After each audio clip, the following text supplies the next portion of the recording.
Hi, welcome back to my channel.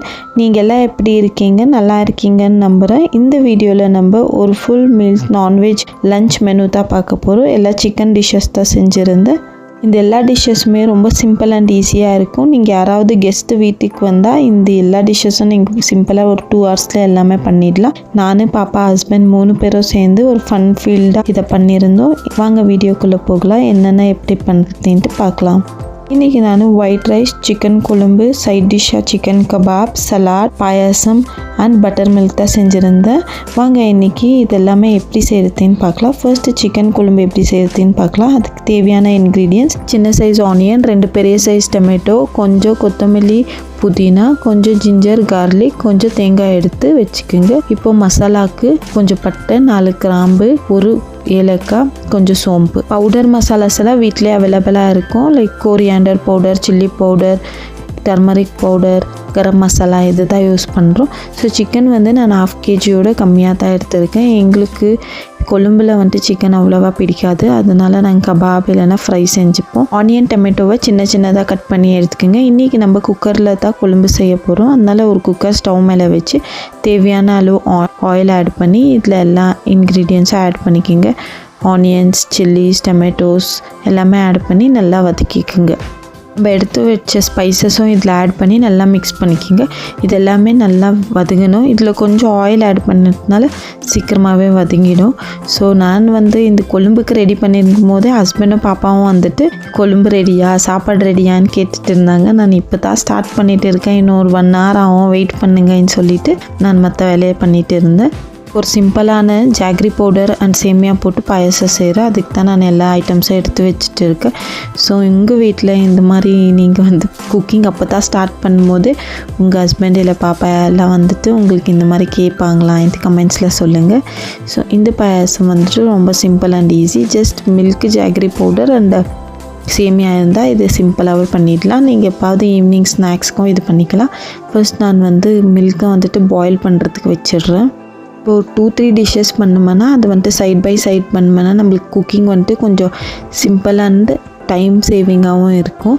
So நம்ம இப்போ milk ஒரு சைடு பாயில் பண்ண வச்சுட்டு இன்னொரு சைடு கொழும்பு ரெடி பண்ணிட்டோம்னா 2 டிஷ்ஷஸும் ரெடி ஆகிடும்.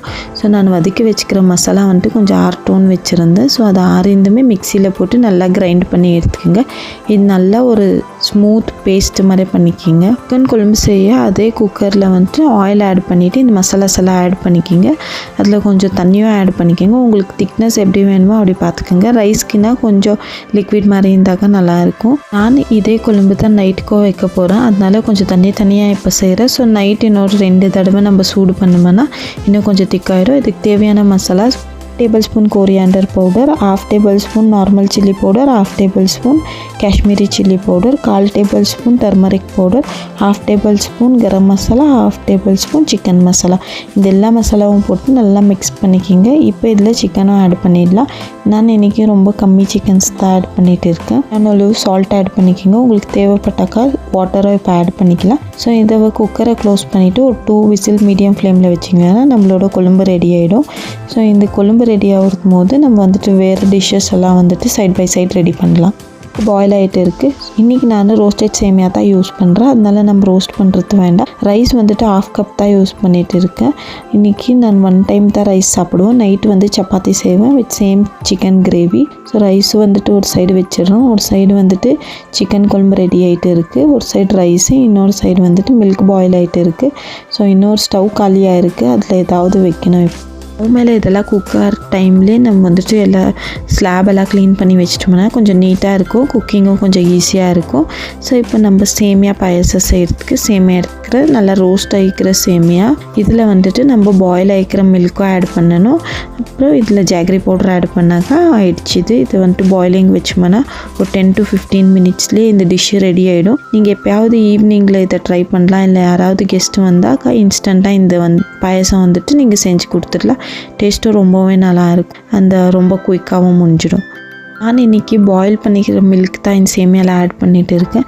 இந்த மாதிரி பாயில் பண்ணிக்கிற மில்க் ஆட் பண்ணோம்னா சேமியா ரொம்ப ஒட்டாமல் உதிரியாக இருக்கும். அதே நீங்கள் டைரெக்டாக இதில் மில்க் ஆட் பண்ணிட்டீங்களன்னா அது ஒரு மாதிரி பேஸ்ட் மாதிரி ஆகிடும். டேஸ்ட்டுமே அவ்வளோ நல்லா இருக்காது.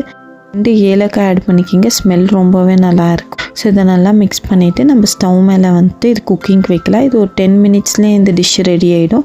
தடவை நல்லா மிக்ஸ் பண்ணிவிட்டு ஸ்டவ் மேலே வச்சுடுங்க. இது நல்லாவே ரெடி ஆகிடும். ஸோ நான் அதெல்லாம் கொஞ்சம் க்ளீன் பண்ணிகிட்டு இருக்கேன். அப்படியே நான் இப்போ சலாடுக்கும் ரெடி பண்ணிடுறேன். ஸோ சலாடுக்கு வந்து இன்றைக்கி குக்கும்பர், ஆனியன், கேரட் இது தான் கட் பண்ணி வைக்கிறோம். ஸோ எனக்கு வந்துட்டு குக்கும்பர் ரொம்பவே பிடிக்கும், பாப்பாவுக்கும் ரொம்ப பிடிக்கும். ஸோ இதெல்லாம் குக்கும்பர் கட் பண்ணுற டைமில் பாப்பா வந்துட்டு என்னை தூக்குங்கன்னு சொல்லிட்டு இருந்தாங்க. ஒரு 5 மினிட்ஸ் இருமா எல்லாம் முடிஞ்சிடும்னு சொன்னால், இல்லை என்னை நீங்கள் தூக்கிட்டு தான் கட் பண்ணணும்னு சொல்லிட்டு என் மேலே உக்காந்துட்டு இருந்தாங்க. இப்போ கொஞ்சம் நேரம் ஆகி சமாதானப்படுத்தி அவங்கள கீழே இறக்கிட்டேன். அப்புறம் நான் வந்து என் வேலையை பார்த்துட்டு இருந்தேன். ஹஸ்பண்ட் வந்துட்டு அவங்க வீட்டெல்லாம் க்ளீனிங் வேலையெல்லாம் அவங்க பார்த்துட்டு இருந்தாங்க.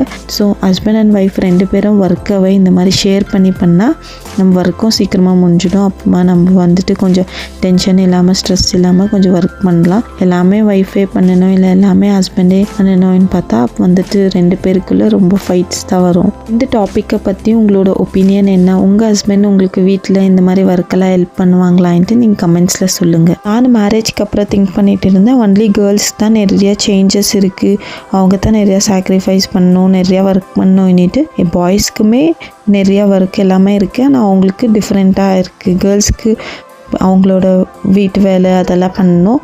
பாய்ஸ்க்கு வந்துட்டு அவங்க ஃபேமிலி ரெஸ்பான்சிபிலிட்டிஸ், அவங்கள பார்த்துக்கணும், அவங்களுக்கு என்ன தேவை அதெல்லாம் வந்துட்டு அவங்களுக்குமே நிறைய ரெஸ்பான்சிபிலிட்டி இருக்குது. கேர்ள்ஸுக்கு வந்துட்டு ஒரு டிஃப்ரெண்ட் ரெஸ்பான்சிபிலிட்டினா, பாய்ஸ்க்குமே கொஞ்சம் டிஃப்ரெண்ட் ரெஸ்பான்சிபிலிட்டிஸ் இருக்குது. ஸோ ஈக்குவலாக 2 பேருமே அவங்கவுங்க ரெஸ்பான்சிபிலிட்டியை வந்துட்டு ஷேர் பண்ணால் ஒரு ஃபேமிலி நல்லா ஹாப்பியாக ரன் பண்ணலாம். நான் இதெல்லாம் ரெடி பண்ணிகிட்டு இருக்கும்போது ஹஸ்பண்ட் வந்து கபாப் ரெடி பண்ணிகிட்டு இருந்தாங்க. ஹஸ்பண்ட் கபாப் வந்துட்டு ரொம்ப நல்லா டேஸ்டியாக பண்ணுவாங்க. கபாப் மிக்சிங் வீடியோ இந்த வீடியோவில் நான் ஷூட் பண்ணலை, அது ரொம்ப சிம்பிள் தான்.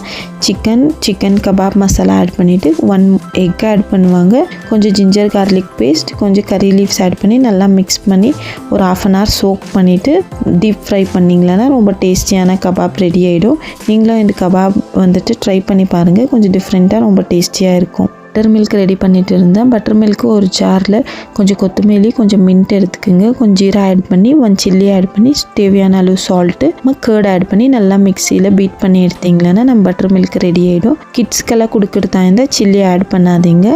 மேரேஜ்க்கு அப்புறமா நான் திங்க் பண்ணிட்டு இருந்தேன், நம்மளுக்கு ரொம்ப ஒர்க் இருக்குது, நம்ம ரொம்ப சாக்ரிஃபைஸ் பண்ணணும். அது எல்லாமே பேபி வந்திருந்துமே ஃபுல்லு மாறிடுச்சு. பேபி வந்திருந்துமே என்னோடய ரெஸ்பான்சிபிலிட்டிஸ், அவங்கள பார்த்துக்கிறதுக்கு எல்லா டைமுமே அதிலே போயிடுச்சு. ஸோ மேரேஜ்க்கு அப்புறமா நான் திங்க் பண்ணியிருந்தெல்லாம் ஒன்றுமே இல்லை. இப்போ வந்துட்டு 2-3 டைம் எனர்ஜி போட்டு தான் நான் என் பாப்பாவை பார்த்துட்டு இருக்கேன். ஸோ அவங்க வந்துட்டு ரொம்ப அடப்பிடிப்பாங்க. எல்லா கிட்ஸுமே இப்படி தான். நம்ம வந்துட்டு ஆஸ் எ மதர், ஃபாதராக வந்துட்டு ஆஸ் எ பேரண்ட் நம்மளுக்கு வந்துட்டு ரொம்ப ஒர்க் இருக்குது. ஸோ விமென் வந்துட்டு மோஸ்ட்லி நம்ம ஃபேமிலி ரெஸ்பான்சிபிலிட்டின்னுட்டு ஃபுட்டெல்லாம் வந்துட்டு இக்னோர் பண்ணுவோம். நம்ம ஹெல்த்தை வந்துட்டு அவ்வளோவா பார்த்துக்க மாட்டோம். ஆனால் நம்ம ஹெல்த்தவும் ரொம்ப நல்லா பார்த்துக்கணும். அப்போ தான் நம்மளும் ஹெல்த்தியாக இருக்க முடியும், நம்ம ஃபேமிலியும் ஹெல்த்தியாக பார்த்துக்க முடியும். மென்ஸோட விமென்ஸ் தான் கொஞ்சம் ஜாஸ்தி ஸ்ட்ரெஸ் இருக்கும். அதுக்கு ரீசன் வந்து அவங்களுக்கு மந்த்லி பீரியட்ஸ், ப்ரெக்னென்சிக்கு அப்புறமா அவங்க வந்துட்டு பேபிஸை வந்துட்டு டேக் கேர் பண்ணணும். எனிவேஸ் ஹஸ்பண்ட்ஸு, சரௌண்டிங்ஸ் எல்லாருமே ஹெல்ப் பண்ணுவாங்க. ஆனால் வந்துட்டு மதர் தான் ஒரு ரொம்ப எஃபர்ட் போட்டு பார்த்துக்கணும். ஸோ இதனால தான் அவங்களுக்கு கொஞ்சம் ரொம்ப ஸ்ட்ரெஸ்ஸாக இருக்கும். ஸோ நம்ம பார்ட்னர் நம்ம ஒர்க்கில் கொஞ்சம் ஷேர் பண்ணிவிட்டு அண்ட் அவங்க கொஞ்சம் பாசிட்டிவ் வேர்ட்ஸ் எல்லாம் சொன்னாங்களேன்னா, கேரிங் அண்ட் லவ்விங்காக இருந்தால் நம்மளோட ஸ்ட்ரெஸ் லெவல் வந்துட்டு கம்மியாகிடும். ஸோ உங்கள் பார்ட்னரெல்லாம் இந்த மாதிரி உங்களுக்கு ஹெல்ப் பண்ணுவாங்களா? அவங்களோட ஸ்ட்ரெஸ் எல்லாம் நீங்கள் குறிக்க என்ன பண்ணுவீங்கன்ட்டு கமெண்ட்ஸில் சொல்லுங்கள். எல்லா டிஷ்ஷஸுமே சூப்பராக ரெடி ஆகிடுச்சு. நீங்களும் இதை வீட்டில் ட்ரை பண்ணி பாருங்கள். டேஸ்ட்டும் ரொம்பவே நல்லாயிருக்கும் அண்ட் குயிக் அண்ட் ஈஸியாகவும் முடிஞ்சிடும். எப்போவுமே நம்ம ஒரு கம்ப்ளீட் மீலாக சைட் டிஷ், டெசர்ட் அண்ட் ட்ரிங்க்கெல்லாம் வச்சு சாப்பிடும்போது நம்மளுக்கு ரொம்ப சாட்டிஸ்ஃபைடாக ஃபீல் பண்ணுவோம். அந்த மாதிரி தான் இன்றைக்கி ஒரு சிம்பிள் அண்ட் ஈஸியாக கம்ப்ளீட் மீலாக அவங்க கூட ஷேர் பண்ணியிருக்கேன். நீங்களும் இதை வீட்டில் ட்ரை பண்ணி பாருங்கள். எல்லா டேஸ்ட்டுமே ரொம்ப நல்லாயிருக்கு. வீடியோ உங்களுக்கு பிடிச்சா லைக் பண்ணி கமெண்ட்ஸ் பண்ணுங்கள். யாருக்காவது தேவைப்பட்டால் ஷேர் பண்ணுங்கள். இதே மாதிரி இன்னொரு இன்ட்ரெஸ்டிங்கான வீடியோவில் சந்திப்போம். அது வரைக்கும் bye, take care and thank you for வாட்சிங் திஸ் வீடியோ. மாதிரி இன்ட்ரெஸ்டிங்கான வீடியோஸ் பார்க்க சப்ஸ்கிரைப் பண்ணலன்னா சப்ஸ்கிரைப் பண்ணுங்கள். எல்லா வீடியோஸ்க்கும் சப்போர்ட் பண்ணுறவங்க எல்லாருக்குமே ரொம்ப தேங்க்யூ.